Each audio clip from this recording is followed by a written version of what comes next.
ассалому алайкум шунавандаҳои гиромӣ.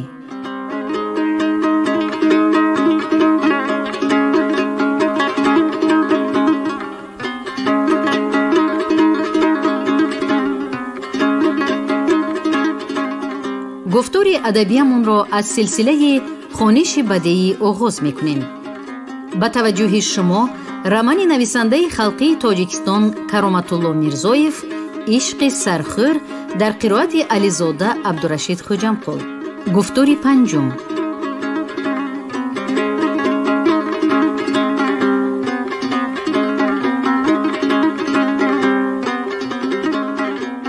در وقتش اینها از همدیگر جدا نبودند. جان در غم همدیگر گل و بلبل بودند. به عشق و هوس اینها ضامین شدی. از روزی نگاره را به سرخور بخشیدم گفتنت، افزای دخترت هم تغییر یافت.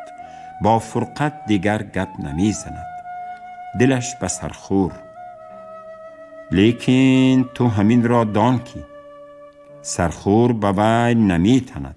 همین اگوی که به یک روز نگاره گفته وی از دری ما در آمده است، یا تو آچه شده از دخترت پرسیدی که سرخورت دوست می دارد یا نه؟ پرسیدم، ده ها بار است که می پرسم. چی می گوید؟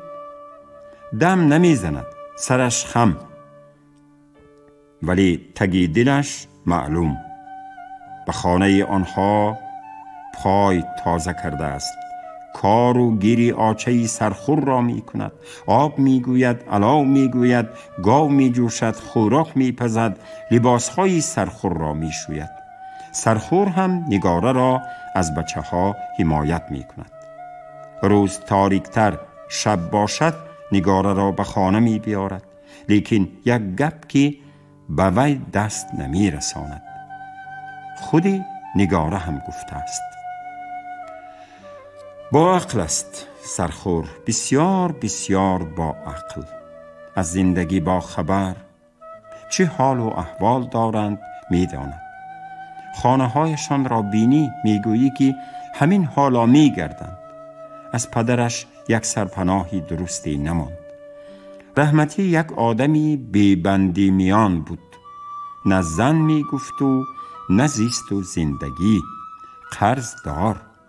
از روزی که سرخور به دنیا آمده است برای یک دهان نان می دود. آچم خورانم و پوشانم گفته سرش به سنگ ها می زند. همین حالت ها وی را با عقل کرده است. شنیدم آدمان وی را تبریک گفتند.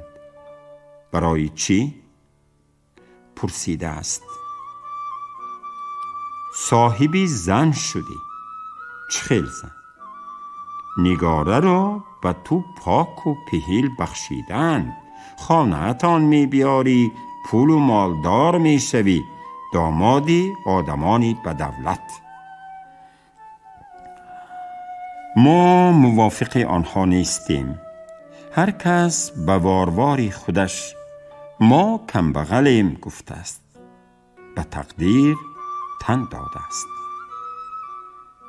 دروغ بودگیست. مادری نگاره باور نمی کرد. سرخور بر این بچه های با عقل کمند.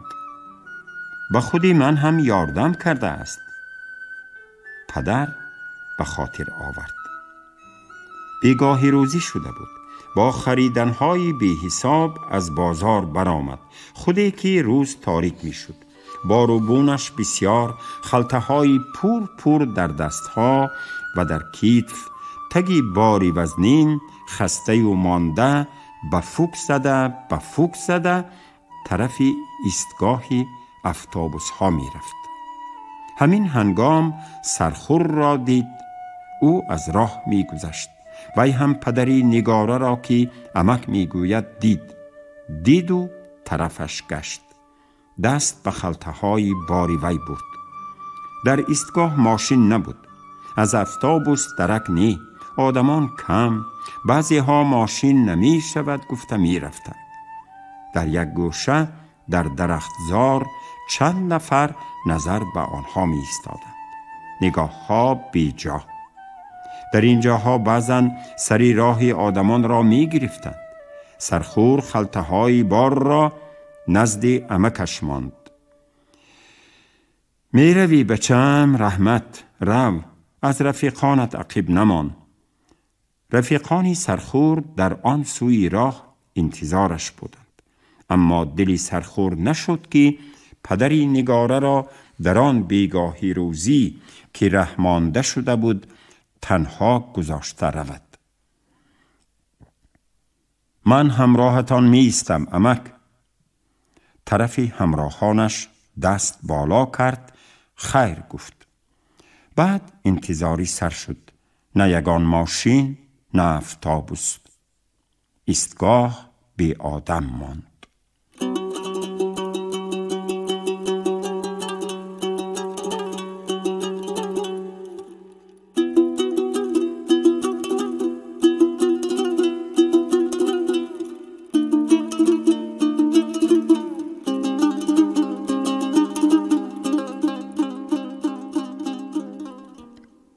آنها خیلی دیر به دیه رسیدند.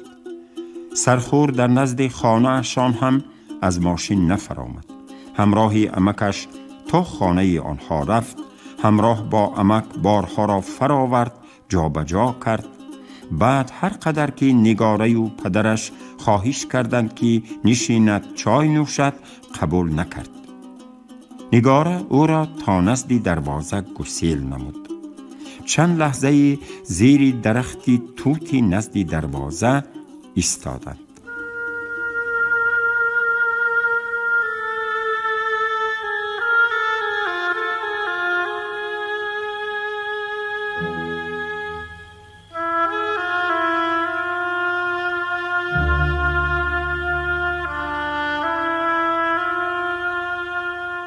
در شبی همه جا آرام، خاموشی که نگاره و سرخور تپش دلی بیقراری همدیگر را می شوریدند. هر دو پهلوی هم ایستاده و خاموش. چی گویند؟ زبانی نگاره پیش نمی رفت که چیزی گوید. سرخور باشد خاموش. ستاره ها که در آسمانی دور درخشان تر گشته بودند گویا نگاره را تلقین داشتند. به سخن آید، خاموشی را بشکند، موردی مناسب حرفهای کیها باز در دل نهفته‌اش را به زبان آرد. آخر مهرش را او در دل وی نشانده است. دیر باز بعدی که سرخور از درون علاو بیرونش آورد، بعدی که باز بسیار نیکی ها دید. همین حالا هم پدری او را از چی ناسازگاری رهانده خانه آورده است. در جوابی همه این نگاره به وی چی بگوید؟ حرفهای دلش را؟ کدام دختر رو برآورده این گپها را به خواسته‌اش گفته توانسته است؟ اما سرخور چرا از دل او بیخبر؟ حالا هم که پهلوی هم ایستادند زبان نمی گشاید، یگان چی نمی گوید. چرا خاموش است؟ نهایت به زبان آمد سرخور. آوازش بلند شد. چه حرفی گفت؟ حرفی که نگاره را خجل ساخت. حرفی خنک. خیر گفت و رو به راه شد. حرف خیر در گوشی نگاره ماند.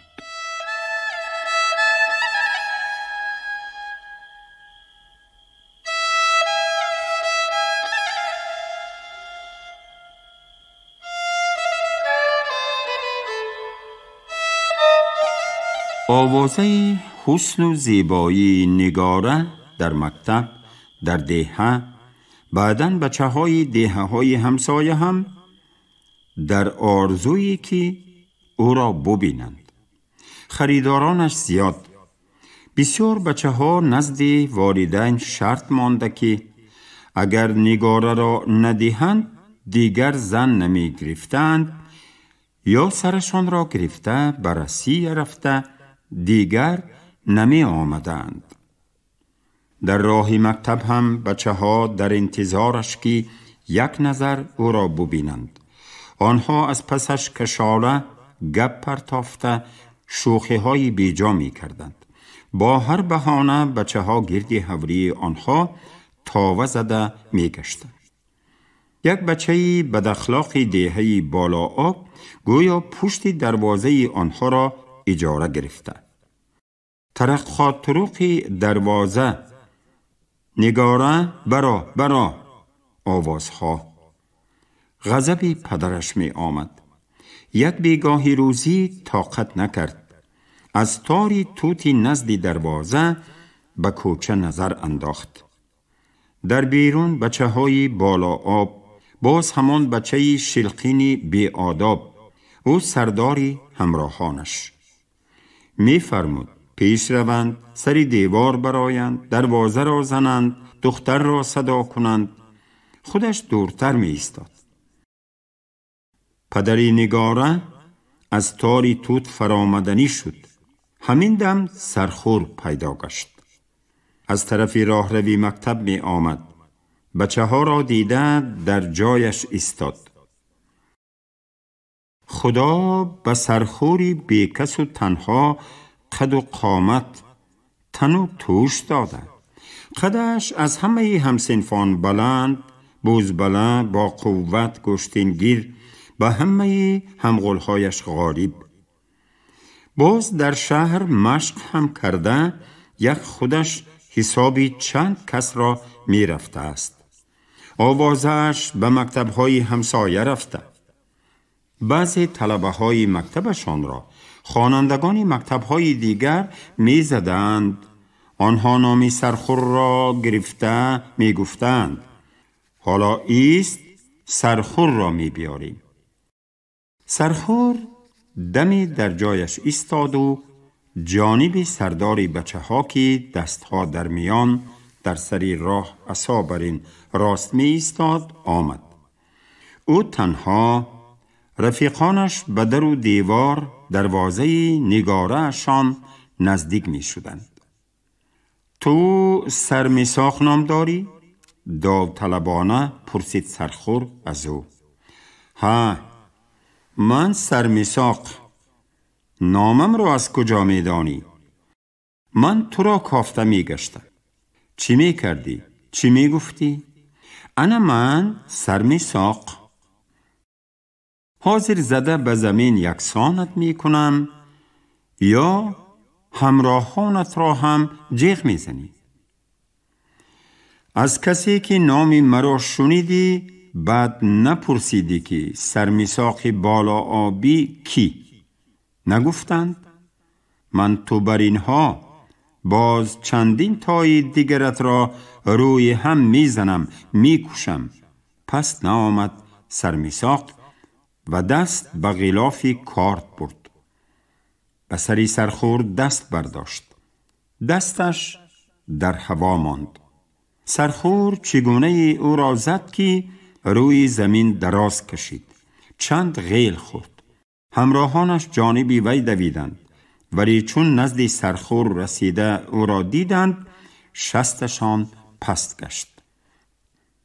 سرخور، اکی سرخور. وی را شناخته دستها پیش بر ایستادند و بعد همراهان از دستانی سرمیساق داشته او را خیزاندند. توبه و ندامتی بچه ها نزد سرخور سر شد. پدری نگاره آهی سبوکی کشیده از بالای توت فرامد. مادری نگاره نقل شوهرش را شنیده باز به زبان آمد. مگر فرقت هم همین خیل رفتار کرده می تواند؟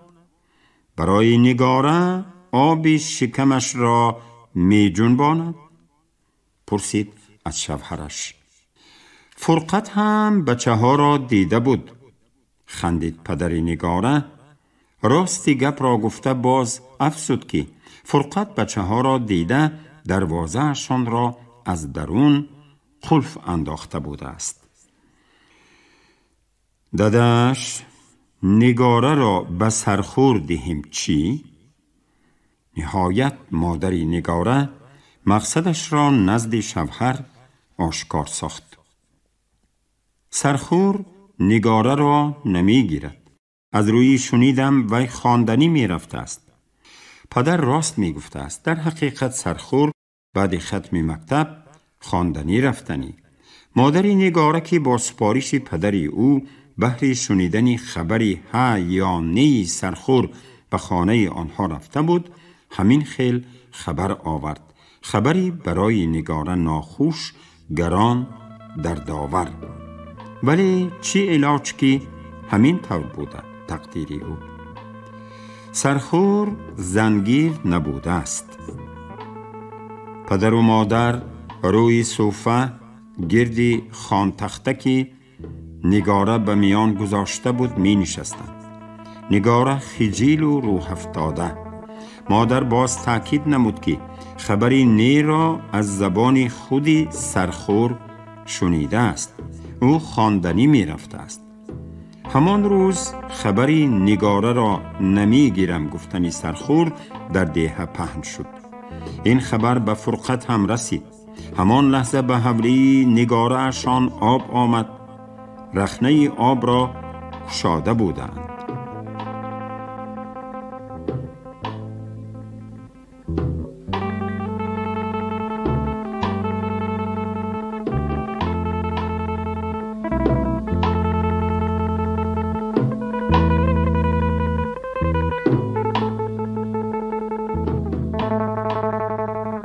نامی سرخور در معرکه خانه بابای ازبک خواجه وردی زبانها بود که نفری از جای برخاست. شنیدید که در دیه چی گپ؟ خیالی همه را به خود کشید. چی گپ؟ بچه ها همه غلطیدند غیر سرخور. و یک موی سفید خوشگپ خدا داده بود که از جایش پریده خیست. الا خانم کردی ضیاءالدین جان، بچه ها از چی غلطیدند؟ از خر، از اسب یا گوشتین گرفته غلطیدند؟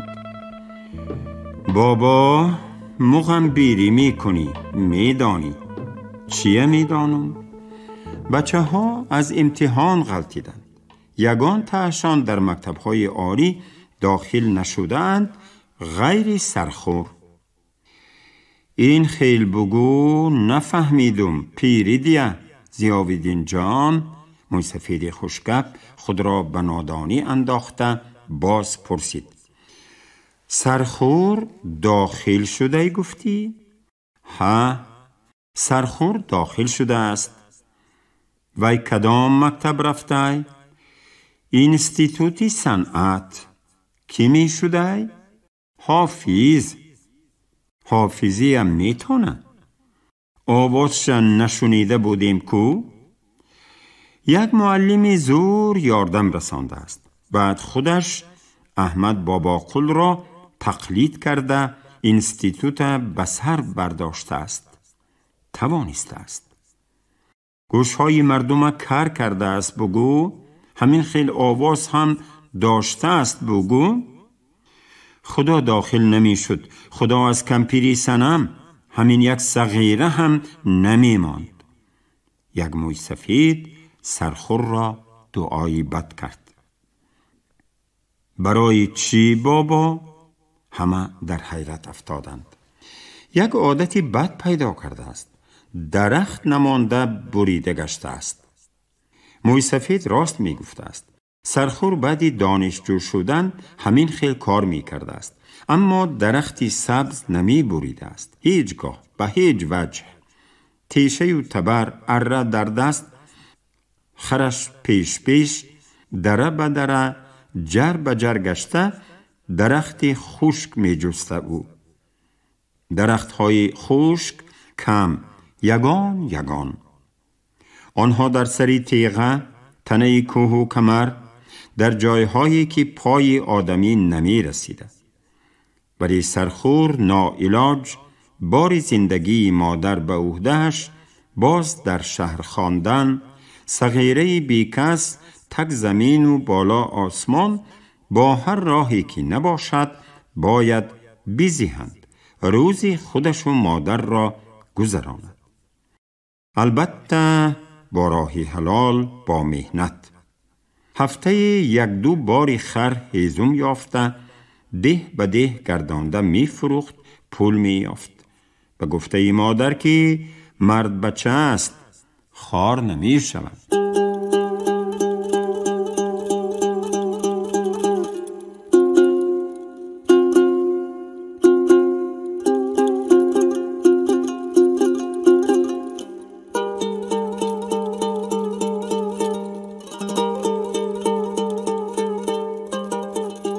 آن روز به جری گاوکوش آمده بود، به گفته جری آدمخور. اولش وهم‌آور نمی نماید، نا و نما. بعدی 5-6 متر پایان شدن پهنایی جر نمایان می شود. از یک گوشه تا گوشه دیگرش خیلی راه، بلندیش از پایان چشم نارست، به بالا نگری چشم آب می گیرد. از زیر جر آب می گذرد، آبی سنگاب، گاه آن پر آب و گاهی کم آب. خدا نشان ندهد آنهایی که قصد جان خود کرده رو به جر می آرند یا گاو و مالهای به جر می افتند، تا لب جر رسیدن امید به زنده ماندنشان می شود، ولی از آن پایان برای همه اجل از 100 جان 1 جان نمی رهد.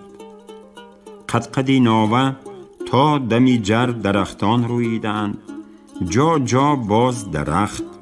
بعضی آنها خشک شدند، بابی هیزم، بابی علاوی. لیکن مردم اگر یک پرخ علاوی نیابند هم برای بریده بردن یگان شاخه این درختان جرأت ندارند. بی عقل نیستند که هیزم گفته جان به خطر گذارند. اما سرخور چند درخت خشکیده اینجا را پیش چشمه کرده است. آنها از همه پایان، بعد جری کلان که اگر سری کس کلابد یا پایش لغزد بود نبود به جر می رود. سرخور همه این خوف و خطرهای جانش را می داند، به حساب گرفته است. دیوانه به کار خود هوشیار، خانه به خانه اهل دیه گشت. یک وجب بندی که داشتند به او دادند، یک باری خربند. بندها را نوکی به نوک کرده در تنه 1-2 درختی سری جر و درختانی از جر دورتر بست. بندها را داشته بلندی ناومانند را فرامد، نزدیکی درختانی پیش چشمه کرده اش شد. باز توپ خیلی بسیار بند داشت. خوفی از همه زیاد از بالا به سرش سنگ آمدن و باز 1000 خوف و خطر دیگر. پاده گاو و مال مردم در نزدیکی، گاو یا بوز و بزغاله از پاده جدا شده به جر افتد چی؟ آدمانی جان بیزار هم پیدا شده اند. یک راه آسانی به مرگ رسیدن آنها هم خود را از جر افکندن. سرخور در اینجا درخت می زند، هیزم جمع می آورد. خوب بوده که پایانتری جری ناومانند تنگتر. در هر دو طرف درخت، در میان نیز یک درخت خردتر و نظر ناگیر. شاخه هایش شکسته، گرداگرد آن بند پیچانده. به 2 طرف تاره بند کشید. تارها را وجب به وجب در میان درختان هر 2 طرف بست. در بین آنها بز و بزغاله، گوساله، سنگهای کلان هم در میماند. تکیه به درخت ایستاد. تیشه و تبر را به تنه آن زد، اره را به شاخ آویخت. درخت عظیم اول شاخ و نوده هایش را می زند، بعد ارقتی نوده ها را می برد. انا در همین لحظه ها که سرخور در زیر درخت می جنبید، فخری و لطفیه سری جر آمده بودند. آوازی گبزنی به گوشش رسید. گبزنی 2 نفر پسر و دختر. نگاهش به جانب آنها به بالا، گوش و هوشش به گبزنی. پسر و دختر مصلحت داشتند. ارنگ ارنگ می شنوید. چند حرف به گوشش آمد. اول من. دختر و بچه با هم بحث داشتند. اول من. آواز دختر شنوا بود. چه حالتی ناگوار و دهشت آوری. بچه و دختر خود را از جر می پرتایند. وی شاهد، پیش نظرش این فاجعه رخ می دهد. سد راهشان شده نمی تواند. فریاد و فغان اندازد هم. سراسیمه شد. جایی را که دختر در بالا بود معین ساخت. رو بروی درختی شاخ شکسته‌ای میانی جر. چند قدم از درخت بالا شد. اگر تواند در همین جا دختر را می دارد. اگر نتواند هم از ضربه‌ای که به کنده درخت آمده می زند او را نگاه می دارد. دختر به او بر می خورد یا از بالای سرش می گذرد، خدا نشان ندهد که او را داشتن نتواند. بعد سرخور خودش را نمی بخشد. یک عمر از خود ناریزا که از عهده نجات دادن دختر نبرآمد سستی کرد. حیف. او از علاو برآورده بود دخترها را. از جوش دریای کافرنیهان هم آدم را رهاند. مار را در تنه چنار از هیچش داشت، به پایان پرتافت که آدمان 1 سالی دراز از پی کشتنش بودند. لیک تنه جر از علاو، از دریا، از مار خوف آور. در تکاپو افتاد. رو به بالای جر دستانش را به 2 طرف یازاند. به 2 طرف قلاچ کشید. سرخور آماده، تیار، ثانیه ها، لحظه ها. از سر جر غیلی دختر سرازیر می آمد. صدای دهشت آور گویا جری آدمخور آواز برآورده. چنگ خاک به آسمان، ریگ و سنگ پاره ها به سر می ریختند. خدایا، ضرب خورده دختر از بالای سری سرخور بعد از بالای بندها گذشتن نرود. به ضربت تاب می آرد. از پای در نمی افتد.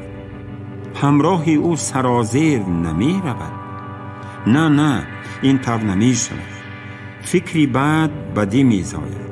دختر را می دارد. ضربه، دختر به او برخورد.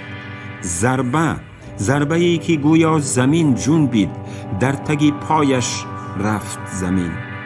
افتاد، به پشت شد، به درخت زد. درخت شکست. 1 تاری بند کند. نیمی بدنش از قبط بندها بیرون، رو به جری بیتک تا لب جر 1 یا 2 قدم.